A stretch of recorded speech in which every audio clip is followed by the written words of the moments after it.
Shalom parolier, parolière, que la grâce et la faveur du Seigneur soient sur toi. Bienvenue à notre culte hebdomadaire. Nous sommes là en ce jour, comme d'accoutumé, pour encore avoir un temps d'enseignement à travers les Saintes Écritures. Alors, l'intitulé de notre enseignement de ce jour sera la voie des défauts. Et nous allons avoir comme référence de base Exode, en son chapitre 4, le verset 7 à 10. Je lis la parole de Dieu. L'Éternel dit: remets ta main dans ton sein. Il remit sa main dans son sein, puis il la retira de son sein. Et voici, elle était redevenue comme sa chair. S'ils ne te croient pas, dit l'Éternel, et n'écoutent pas la voix du premier signe, ils croiront en la voix du dernier signe. S'ils ne croient pas à ces deux signes et n'écoutent pas ta voix, tu prendras de l'eau du fleuve, tu la répandras sur la terre, et l'eau que tu auras prise du fleuve deviendra du sang sur la terre.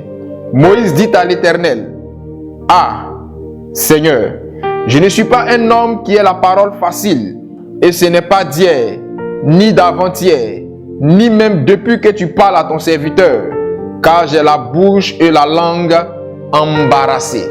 Amen. Voici donc ce que la Bible nous explique dans le livre de Exode, le chapitre 4. Déjà, quand vous lisez à partir du chapitre 3, Dieu se révèle à Moïse, Dieu parle à Moïse à travers le buisson ardent. Et Moïse dit à Dieu: mais Seigneur, si je pars vers ce peuple qui est le peuple d'Israël, qui est en captivité en Égypte, et que je lui dis que c'est toi qui m'envoies, ce peuple-là ne me croira pas, parce que ce peuple me connaît, ce peuple sait qui je suis, et ce peuple ne croira pas que toi, le grand Dieu, l'Éternel des armées, le Dieu d'Abraham, d'Isaac et de Jacob, est celui-là qui m'envoie vers lui. Donc, qu'est-ce qui va se passer si je vais vers ce peuple et qu'il ne me croit pas? La Bible déclare que Dieu dit à Moïse: voici cette série de signes que je vais accomplir. Si tu vas vers le peuple et que le peuple ne te croit pas, pose telle action. S'il ne croit pas au premier signe, il finira par croire au dernier signe. Quand nous lisons la parole, malgré les signes que Dieu a opérés devant Moïse, il y a un fait étonnant qui se produit. C'est que Moïse, malgré les signes que Dieu opère, la seule chose que Moïse trouve à dire, c'est de mettre en lumière son défaut. Il dit à Dieu: ah Seigneur, vraiment, j'ai vu tout ce que tu peux faire, je crois en tout ce que tu peux faire, mais vraiment, je suis un homme qui n'a pas la parole facile. Parce qu'à la vérité, Moïse avait la langue embarrassée. Comme on pourra le dire communément, Moïse bégayait. Et Moïse dit: mais Seigneur, malgré tout ça là, vraiment j'ai un problème. La voix des défauts. Et à l'image de Moïse, il y a plusieurs personnes comme ça dans l'église. Il y a plusieurs personnes comme ça dans la société qui, plutôt que de voir leurs qualités, ont leur caméra qui est plus braquée sur leurs défauts. Ont leur caméra qui est plus braquée sur leurs incompétences, sur leurs imperfections, sur leurs anomalies. Et à un moment donné, la voix du défaut a crié à Moïse. Et cette voix du défaut-là a failli empêcher Moïse d'accomplir sa mission. Il arrive des moments de ta vie où la voix de ton défaut, où la voix de tes défauts crie à toi afin de te rendre incapable d'accomplir la mission à laquelle Dieu t'appelle ou la mission à laquelle des hommes t'appellent. Le défaut, c'est quoi? Le défaut, c'est une anomalie. Le défaut, c'est une imperfection. Le défaut, c'est une défaillance corporelle liée au comportement ou liée à une attitude. Tu dois prendre conscience de tes qualités, mais tu dois aussi prendre conscience de tes défauts et te battre pour les corriger ou les améliorer. Lorsque nous lisons ce passage d'Exode met en lumière un premier niveau de défaut. Il faut déjà comprendre qu'il y a deux grands types de défauts dans la vie d'un homme. Le premier type de défaut, c'est le défaut physique. Et la Bible nous révèle cela dans Exode chapitre 4. Moïse a mis en avant son défaut physique. Il a dit à Dieu: Seigneur, je suis un homme qui a la langue embarrassée. C'était la défaillance physique de Moïse que Moïse mettait en avant. Le premier défaut, c'est le défaut physique. Et ce défaut physique-là est lié à deux facteurs majeurs. Le premier facteur, c'est le facteur naturel. Le facteur naturel, c'est quoi? Il y a des personnes qui sont nées aveugles. Il y a des personnes qui sont nées boiteuses. Il y a des personnes qui sont nées avec une petite taille. Il y a d'autres qui sont nées avec un gros nez. Certaines sont nées avec de longues oreilles. Mais c'est un défaut que tu as eu depuis la naissance, avec lequel tu es venu dans ce bas monde. Gloire à Dieu. Et généralement, les personnes qui mettent plus en avant ces défauts, ce sont nos parents ou notre entourage. Lorsque nous sommes petits, à la moindre situation, les parents vont se presser de t'insulter pour te dire: mais regardez-moi sa grosse tête, regardez-moi son gros nez là-bas, regardez-moi ses oreilles, regardez-moi comment il est court, regardez-moi comment elle est courte, regardez-moi comment elle est cambrée. Automatiquement, le fait que tes parents, petits déjà, te fassent prendre conscience du défaut qui est en toi, tu commences à ne plus aimer cette partie de ton corps. Alléluia.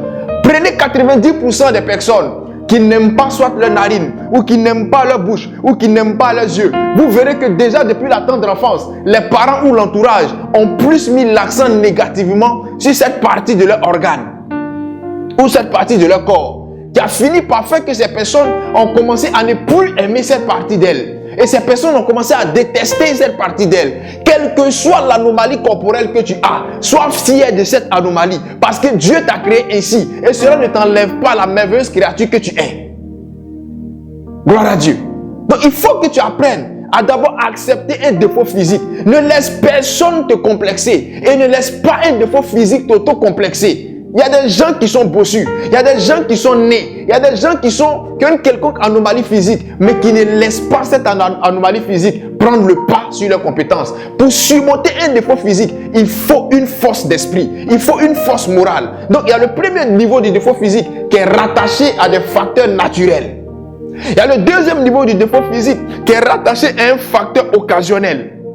Tu n'es peut-être pas né handicapé, et un accident de la circulation t'a fait de toi un handicapé. Tu n'es peut-être pas né muet et une situation de la vie t'a enlevé la parole. Tu n'es peut-être pas né aveugle et une circonstance de la vie t'a enlevé la vue. Quelle que soit la situation qui a pu se produire pour que tu accèdes à un défaut, il ne faut pas que cela soit source de suicide pour toi. Parce que souvent, l'homme n'arrive pas à supporter. Lorsque tu te regardes, la belle femme que tu étais, aujourd'hui se retrouve sans pouvoir parler. Le bel homme que tu étais se retrouve sans pouvoir marcher. Ça peut taper ton système. Et tu peux être à même de vouloir te donner la mort. Mais ce n'est pas la solution. Accepte ton défaut et va de l'avant. Écoute mon frère, écoute ma soeur. Personne ne t'acceptera avec tes défauts physiques. Il se trouvera toujours des personnes pour te rappeler que tu es boiteux. Il y aura toujours des personnes pour te rappeler que tu es manchot.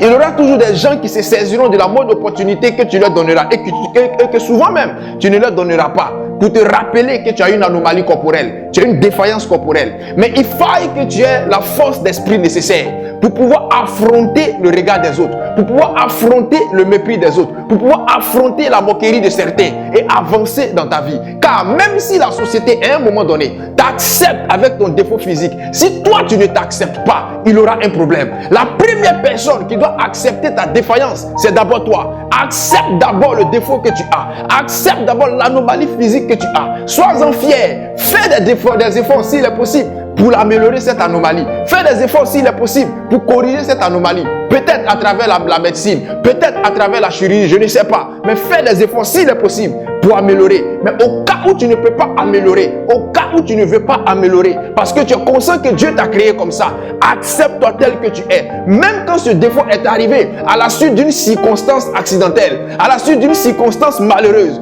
accepte-toi tel que tu es. Cela n'enlève rien à la merveilleuse personne que tu es. Cela n'enlève rien à la merveilleuse créature divine que tu es. Accepte ces choses et avance, mon frère. Alléluia. J'aimerais parler à un père. J'aimerais parler à une mère. J'aimerais parler à un frère. J'aimerais parler à une soeur.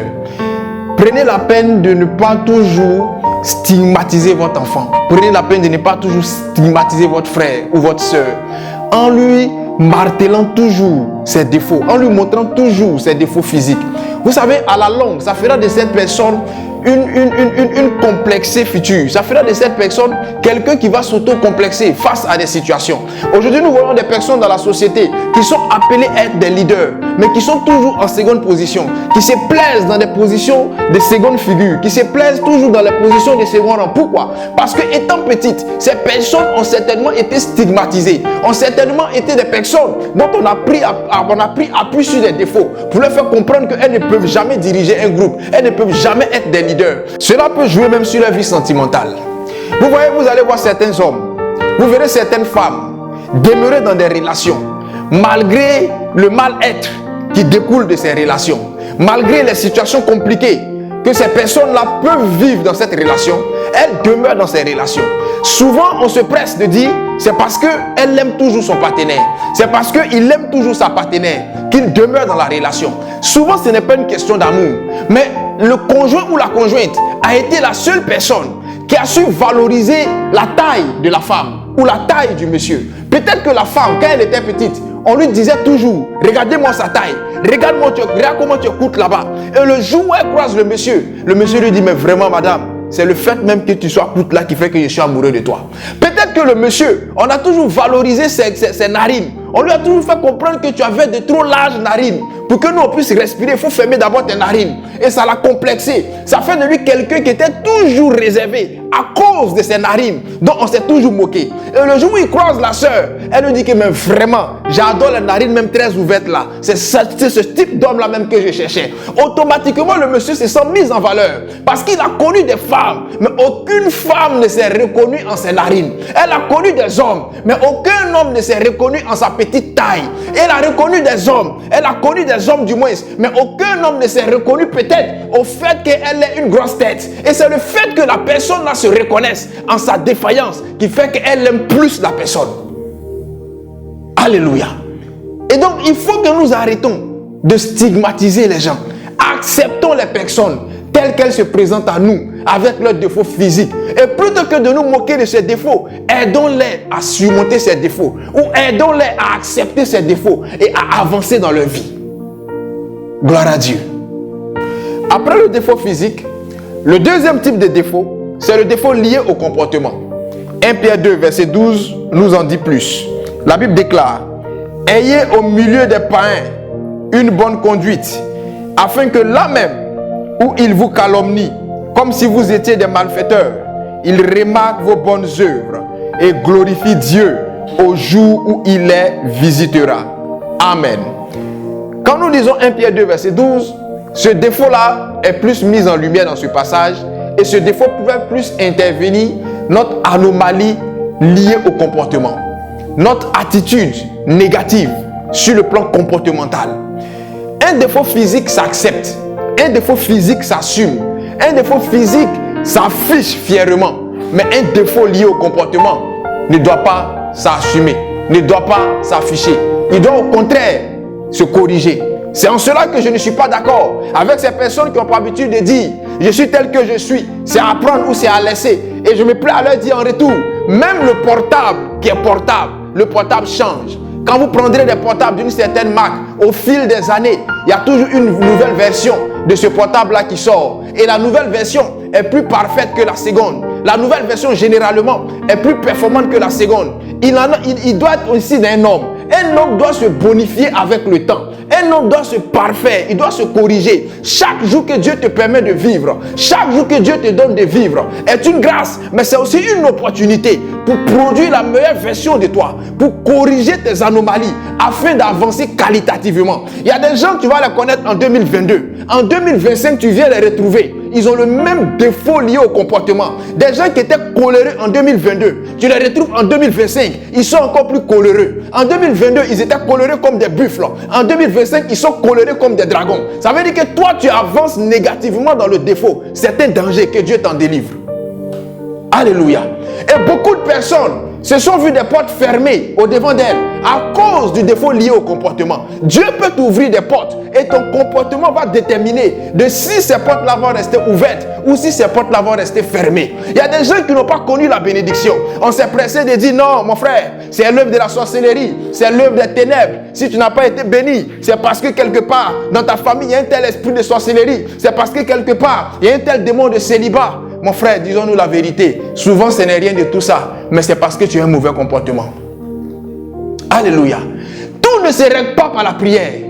Tout ne se règle pas par le jeûne. Tout ne se règle pas par la sanctification. Tout ne se règle pas par le fait que tu fasses une offrande. Il y a certaines portes qui vont s'ouvrir pour toi parce que tu auras eu un bon comportement, parce que tu auras eu une bonne attitude. C'est en cela que je veux parler aux jeunes sœurs. Il y a certaines sœurs qui prient à l'église, qui dorment même à l'église, en quête d'un foyer, qui font des offrandes au pasteur. Pasteur, prie pour moi.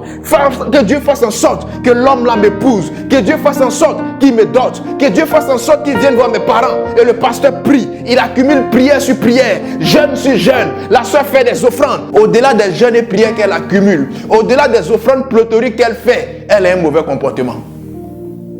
Alléluia. C'est la sœur qui arrive chez le monsieur, qui voit les assiettes sales et qui se plaît, elle saute les assiettes sales, comme si elle arrivait à la morgue et elle rentre chez elle à la maison, sans pouvoir laver les assiettes. Elle arrive chez le monsieur, elle voit la maison sans dessus dessous. On ne sent pas qu'elle est passée. C'est-à-dire que la maison était sale quand elle venait. Elle répare, la maison est toujours sale. On ne sent pas qu'une femme est passée par là. Mais comment on peut t'épouser? Il y a des femmes qui ont la paresse comme défaut. Elle est couchée le matin. Ce qu'elle peut faire, c'est de zapper. Elle connaît que zapper les chaînes. Passer d'une chaîne à une autre. Tu vas lui laisser l'argent du marché. Chérie, voilà ce que je vais manger. Je vais au travail. Le monsieur part au travail à 5 heures. Il revient à 20 heures. Elle est toujours à la même place. Elle n'a pas encore fait le marché. Et tous ces comportements, on ne fait pas attention à ces comportements. C'est-à-dire que le diable a mal fait d'être le diable. Tout ce que nous faisons, dû à nous-mêmes notre attitude, dû à nous-mêmes nos défauts, on s'empresse de tout mettre sur le dos du diable.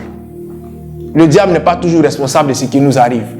Souvent, nous sommes les auteurs, et les premiers auteurs même, je dirais, de ce qui nous arrive. Et le jeune frère de l'autre côté, vous voyez le jeune frère très beau, élégant, il travaille, il a une grosse voiture, bonne situation financière, mais il n'est pas marié. Mais quand vous allez fouiller dans la profondeur, vous verrez que ce jeune frère a un gros défaut. C'est que c'est un menteur notoire, ou c'est quelqu'un qui ne reconnaît pas ses erreurs. Lorsqu'il commet une erreur, il va rentrer dans des explications en un point fini. Et ça fait que personne ne peut s'attacher à lui réellement. Ce n'est pas un péché de dire je me suis trompé, excuse-moi. Ce n'est pas un péché de dire vraiment je n'ai pas fait le bon choix, excuse-moi. Mais il y a des hommes qui ne s'excusent pas. Il y a des femmes qui ne s'excusent pas. Et on veut construire une vie de couple. À quoi tu vas arriver avec ce genre de comportement?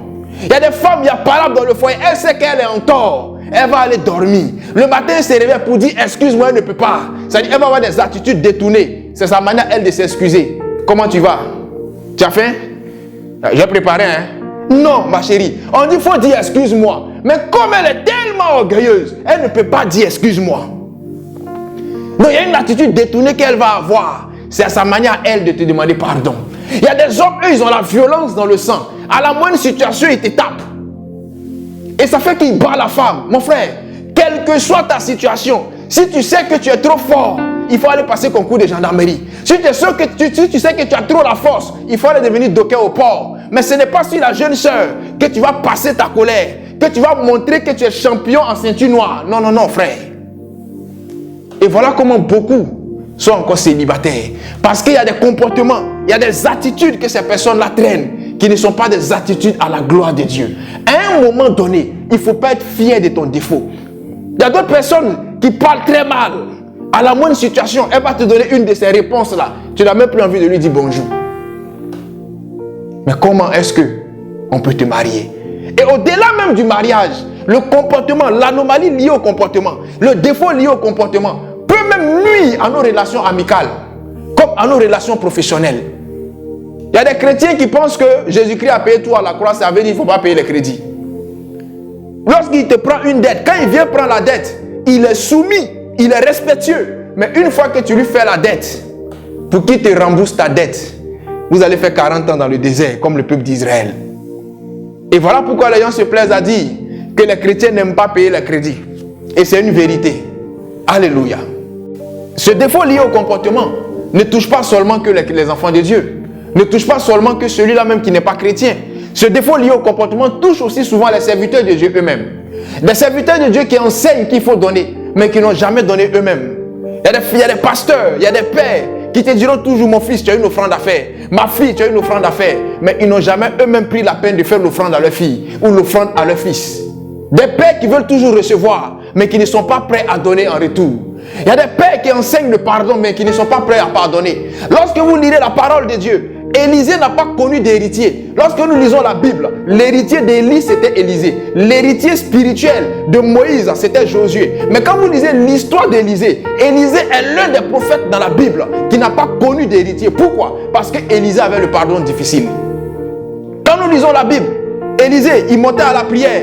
Des enfants se sont moqués de sa calvitie en disant, monte chaud. Élisée dit, j'ordonne que des eaux sortent de nulle part et vous dévorent. Et cela s'est passé ainsi. Et même quand nous continuons plus loin, lorsque Géasi, son serviteur, s'est trompé pour commettre la moindre erreur, Élisée l'a maudit. Il dit que la lèpre de Naaman s'attache à toi. Élisée n'a pas fait preuve de paternité en disant que tu es mon fils. Tu as toujours été correct. Et même quand nous lisons attentivement l'histoire d'Élisée, ça a été l'une des seules erreurs de Géasi. Mais Élisée n'a pas pu pardonner ça. Alléluia. Et il y a des pères comme ça, avec qui il ne faut pas commettre une erreur. À la moindre erreur, ils vont te maudire.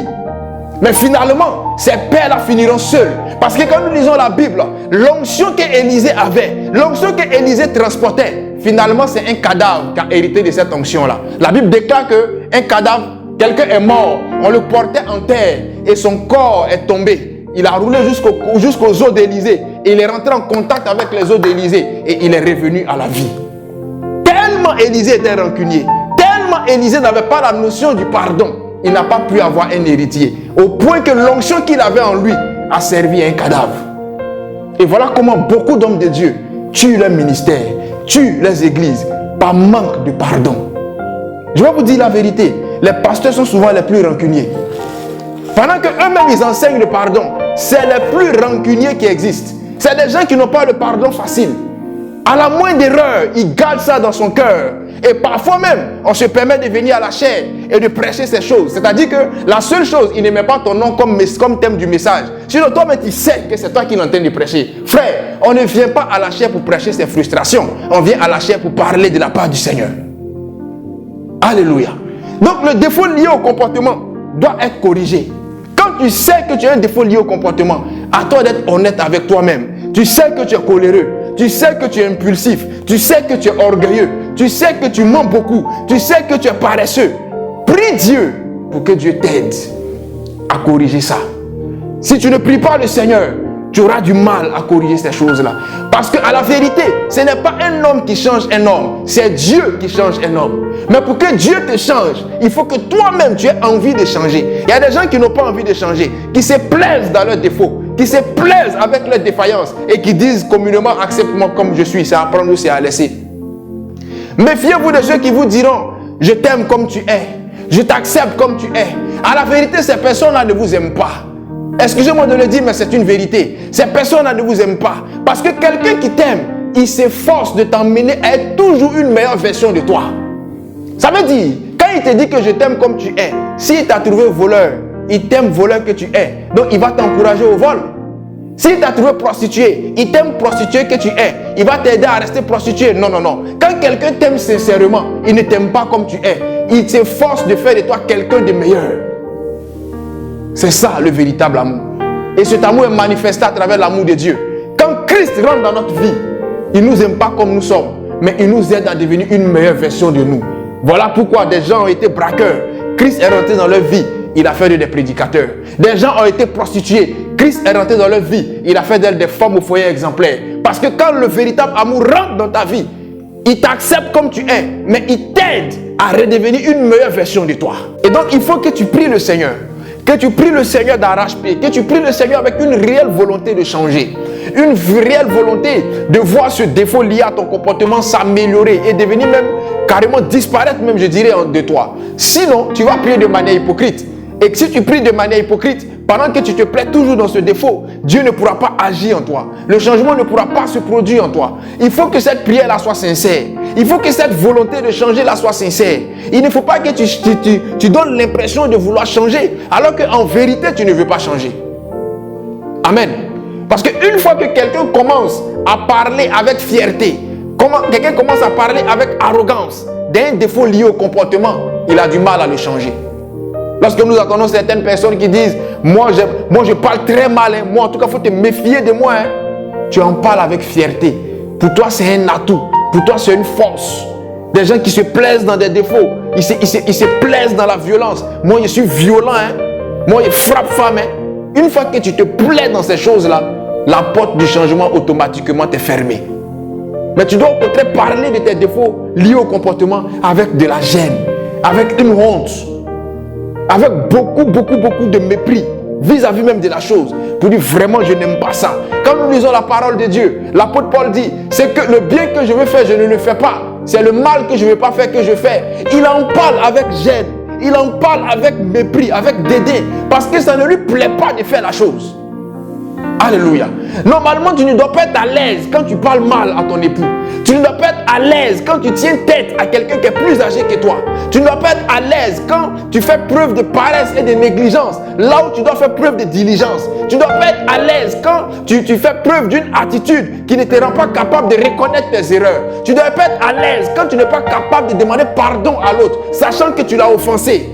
Tu ne dois pas être à l'aise avec ça, parce que ce n'est pas normal. Nous vivons dans une société, et en société, il y a des règles. La règle de la société dit, si tu offenses quelqu'un, demande-lui pardon. La règle de la société dit, il faut avoir le courage de reconnaître ton tort. La règle de la société dit, il faut savoir parler aux anciens, respecter les anciens. Même dans le ministère, des jeunes pasteurs qui tiennent tête aux vieux pasteurs. On a des défauts. Et on pense que l'onction est suffisante pour couvrir ces défauts-là. Quand vous voyez certains ministères n'est pas avancé, souvent ce n'est pas la faute aux démons, mais c'est dû au comportement de ce jeune pasteur. Soit c'est un homme à femme qui passe son temps à coucher avec les sœurs de l'église et il se plaît dans cette attitude d'impudicité, il se plaît dans ce désordre sexuel. Mais comment est-ce que l'église va avancer? Certaines églises n'évoluent pas à cause du défaut lié au comportement de leurs leaders ou au défaut lié au comportement de leurs fidèles. C'est pourquoi la Bible a été claire en Pierre. Ayez une bonne attitude, de sorte que les païens vous regardant glorifient Dieu lorsqu'ils seront convertis. Il y a beaucoup d'églises où les gens ont peur d'aller parce que le leader n'a pas une attitude correcte aux yeux des païens. Il y a beaucoup d'églises où les gens ont peur d'aller parce que le fidèle, la chante, le responsable a une mauvaise attitude aux yeux de ceux-là même qui ne sont pas membres de l'église. La réelle évangélisation, ce n'est pas de prendre la Bible et se tenir un carrefour pour parler du Seigneur. La réelle évangélisation se détermine par ton attitude, par ton comportement réel, ton comportement qui reflète la parole de Dieu. Il y a certains couples où le monsieur a du mal à venir à l'église, même quand la femme l'invite. Pourquoi? Parce que la femme a une attitude qui ne reflète pas la parole de Dieu à la maison. Il y a certaines familles où les parents ont du mal à venir à l'église, même quand les enfants les y invitent. Pourquoi? Parce que les enfants ont du mal à avoir une attitude qui reflète la parole de Dieu. Quand vous verrez l'enfant à la maison, c'est l'enfant qui est insoumis. Il ne fait pas de vaisselle, il ne fait pas de lessive, il ne balaie pas la maison, ni rien. Mais quand tu vas à l'église, c'est l'enfant qui est le plus soumis à son pasteur. Il peut quitter la maison à 5 heures, aller balayer la maison du pasteur, laver les habits du pasteur, repasser les habits de la femme du pasteur, préparer pour le pasteur et revenir à la maison à 20 heures. Mais chez lui-même à la maison, le même empressement qu'il manifeste pour son pasteur, il ne le manifeste pas à la maison. Pareil pour des femmes au foyer qui sont soumises à leur pasteur, qui sont à même de se dévouer pour leur pasteur, balayer la maison du pasteur, laver les habits du pasteur. Mais le même empressement qu'elle manifeste chez le pasteur, elle ne le manifeste pas dans le foyer. Et ça fait que le mari a du mal à venir à l'église. Frère, ce n'est pas mauvais de se soumettre à son pasteur. Ce n'est pas mauvais d'être disponible pour son pasteur. Mais la même disponibilité que tu as chez ton pasteur, il faut l'avoir chez toi. Alléluia. Voilà comment notre comportement ferme la porte à la conversion dans la vie de plusieurs. Il y a plusieurs personnes qui veulent bien te suivre à l'église. Mais quand ces personnes regardent ton comportement au quartier, elles sont découragées. Il y a plusieurs personnes qui veulent bien donner leur vie à Dieu. Mais quand ces personnes regardent ton attitude au foyer, elles sont découragées. La meilleure manière pour toi d'évangéliser sera de corriger ton anomalie due à ton comportement. Gloire à Dieu. Nul n'est parfait et nul ne vit sans défaut.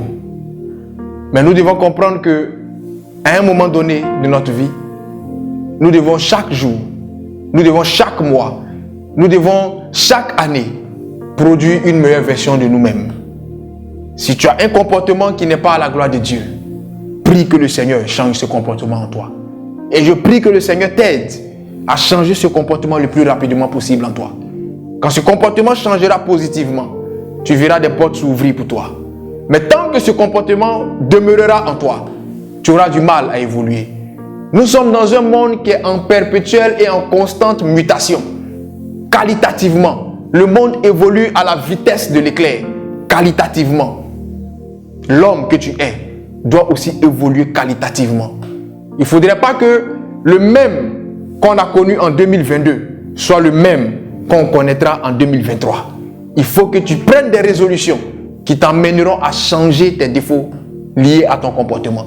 De telle sorte que la voix de ces défauts ne crie pas à toi. Un peu comme le sang d'Abel a crié vengeance. Il y a plusieurs personnes qui étaient prêtes à rentrer dans l'élévation, mais la voix des défauts a crié et ces portes-là se sont refermées au devant de ces personnes. Je prie que cela ne soit pas ton cas. Que la grâce de Dieu soit sur toi, que cette parole te fasse du bien et que Dieu bénisse ta semaine. Shalom chez toi.